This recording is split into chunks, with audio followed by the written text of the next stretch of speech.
魏灭蜀之后，战争真的结束了吗？这一战里，真正的杀局其实才刚刚开始。胜利的一方开始互相算计，失败的一方还在寻找翻盘的机会。每个人都觉得自己在掌控局势，却一步步走向同一个结局。那么问题来了，如果你在这场局里，你会怎么选？公元263年，景元4年，邓艾与钟会都参与了魏灭蜀之战。公蜀时，两人相互配合，又各有行动。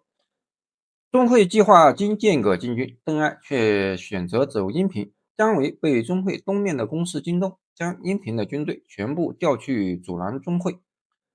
邓艾便通过阴平快速行军，不久便抵达成都，迫使刘禅投降。在占领蜀地之后，钟会开始显露傲慢，自认为有能力不再屈居人下。到了这一步，你觉得他还会甘心就此收手吗？受到钟会后代的姜维联络刘禅，谋划引诱钟会叛乱，以削弱魏军，再杀掉钟会，夺回兵权，群心让蜀汉独立。如果换着你在姜维的位置，会不会选择赌这一局？刘禅投降钟会后，派人命姜维向钟会投降。姜维行至广汉七县，将自己的符节送给胡烈，于涪城向钟会投降。钟会心怀反叛的想法，姜维已经察觉，便想促成他起兵作乱。于是劝钟会说：听说您自淮南之战以来，决策从未有过失误，司马氏能够昌盛，全依赖您的力量。如今又平定了蜀国，威德正盛，百姓颂扬您的功劳，祖上畏惧您的谋略，您还想因此安然而归吗？何不效法陶朱公范蠡，泛舟湖上，远避是非，以保全自己的公民性命呢？钟会说：您说的太远了，我不能离开，而且从现在的形势看，还没有到这种地步。姜维说：其他的事情凭您的智慧力量就能做到，用不着我多说了。从此两人关系亲密，出行同乘一车，落座同坐一席。公元264年，咸熙元年，钟会不满邓艾擅自做主行使，便和魏冠一同秘密上奏，称邓艾有谋反的迹象。那么问题来了，在这种局面下，邓艾到底是真的会反，还是已经被一步步设计进局？钟会擅长模仿他人笔记，在间隔截下邓艾的奏章与书信，篡改其中语句，使其显得狂妄傲慢、自视功高，同时又毁掉司马昭的回信，亲自重写，以此来让邓艾心生疑虑。钟会先派魏冠前往成都抓捕邓艾，他见魏冠兵力单薄，想借邓艾之手除掉魏冠，再据此给邓艾定罪。魏冠看穿了他的用意，却无法违抗命令，便在深夜赶到成都，向邓艾麾下将领宣告：我奉诏来拘捕邓艾，其余的人一概不予追究。你们投向官军这一边，则如先前平蜀时一样再加爵赏；如胆敢不出，则要诛及三族。等到鸡鸣时分，众将领都来到魏冠这里，只有邓艾身边的人没有到场。清晨，营门打开后，魏冠乘坐死者的车驾，直接进入邓艾营帐。邓艾还未起身，魏冠当即把邓艾父子捉拿，关进囚车。众将想要劫走邓艾，立刻带兵赶往魏冠营地。魏冠独自出营迎接，还假装撰写表彰，声称会为邓艾辩白，并无反心。众将相信了他，便放弃了劫人的打算。丙子日，钟会抵达成都，派人将邓艾押往京师。钟会心中唯一忌惮的人就是邓艾，如今邓艾父子已然被擒，钟会便独自统领所有兵力，威震西部地区。于是下定决心，暗中谋划反叛。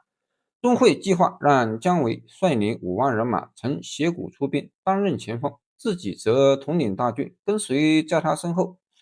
等到了长安，就命令骑兵乘陆路行进，步兵乘水路出发，顺着渭水驶入黄河。他认为只需要5天就能抵达孟津，再和骑兵在洛阳会合，短时间内就能平定天下。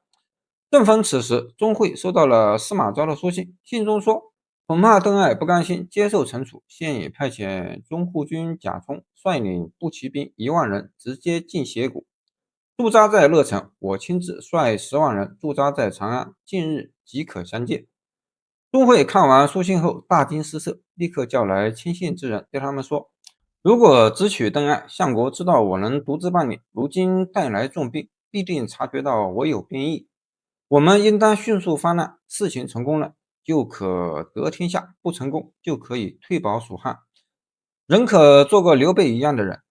丁丑日，钟会召集护军、郡守、衙门7都以上的官员，还有过去的蜀国官吏，在成都的朝堂上为郭太后举行哀悼仪式。他还伪造了郭太后的遗诏，称要让钟会取兵废黜司马昭。随后将遗诏向在座众人宣读，让大家商议之后，便开始授予官职，安排任职。又让自己的亲信代为统领各路军队，把请来的各位官员全部关押在益州各官署的屋子里，关闭了城门和宫门，派重兵严密看守。